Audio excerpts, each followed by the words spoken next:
Have you ever noticed how the Cullens look? Pale, flawless, rich, perfect? But the real question is, what shampoo do they even use? I mean, seriously, how did no one ever realize they were vampires? They've got so many signs that would make you doubt whether they're even human, or maybe just some kind of AI experiment that escaped the lab. Well, there's actually a reason for all of this, my friend, and we can find that reason in the books, the movies, and even in interviews with the actors who played the Cullens. So, are you ready to learn how to become one of the Cullens? Let's begin. There are 4 key factors the Cullens are extremely careful about: their residence, their friendships and relationships, their legal stuff, and above all, their finances. Let's start with the residence. In the movies, they live in the small town of Forks, Washington. But here's the catch: they cannot stay in one place for too long.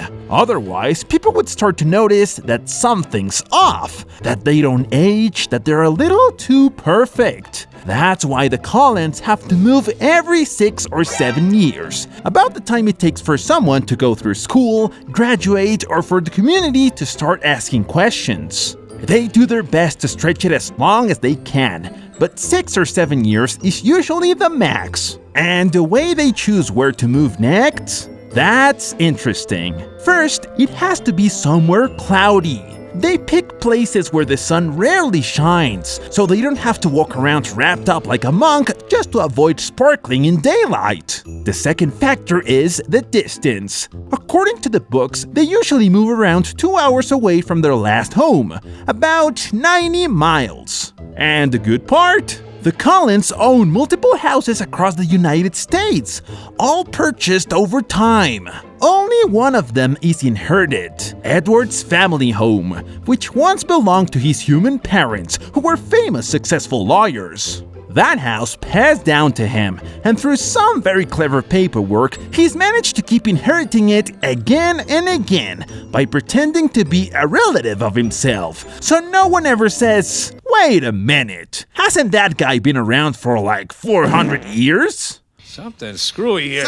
Now, before they can return to any place they've lived before, they have to wait around 70 to 80 years, about the lifespan of a human. That way, everyone who knew them is long gone, and they can come back as the new kids in town. Through their immortal lives, they rotate between these houses every 7 years, with new identities, new families, and new stories.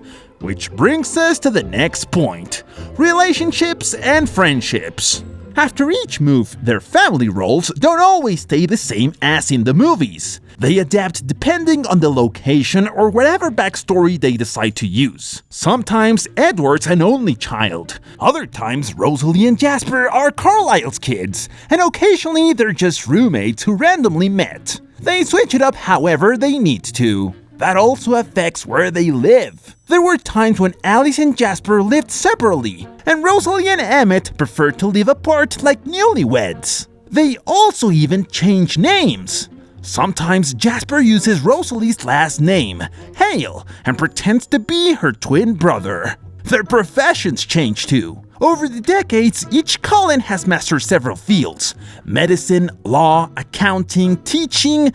They're basically walking resumes. Still, even after moving far away, there's always a chance someone from their past could stumble upon them again. Visiting family on a business trip, pure coincidence. That's where Alice's power comes in handy. She can see the future and warn them of anyone they might accidentally run into. Even so, they stay extremely private. They never reveal much about their personal lives. And they follow one of their strictest rules: no human visitors at home. That's right.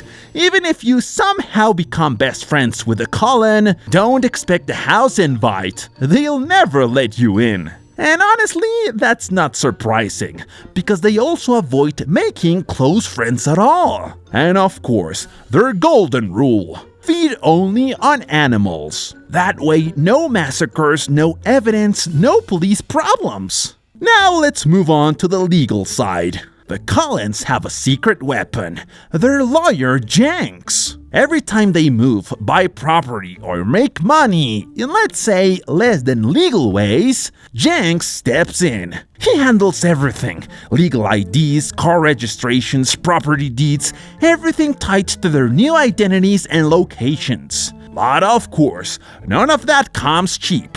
Jenks charges a lot. Being immortal and off the record doesn't come free. So, if you ever saw the Cullens in your town and tried to look them up after they left, good luck. Jenks probably wiped every record clean, as if they never existed.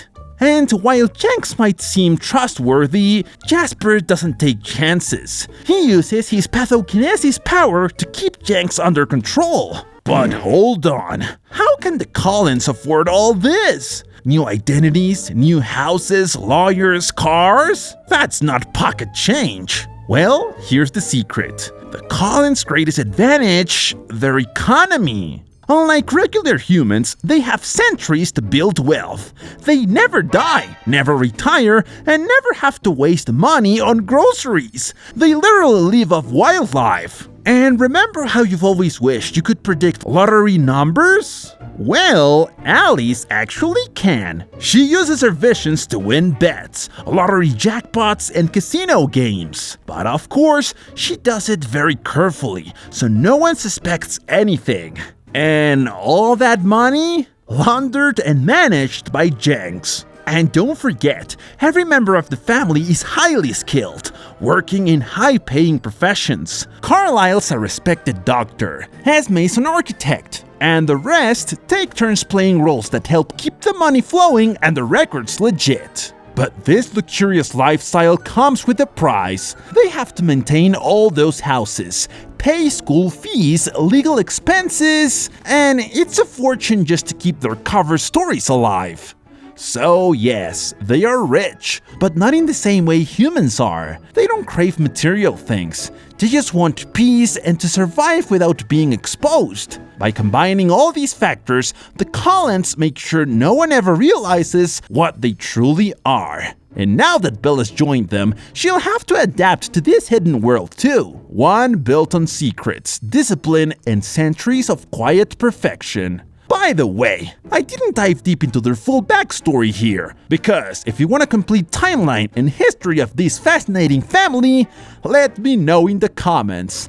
I might just make a part 2. So tell me, would you want to live like a Cullen? Or would you rather stay human and face the sun without sparkling? Don't forget to like and share the video with your friends, and subscribe for more content like this one. See you on the next one!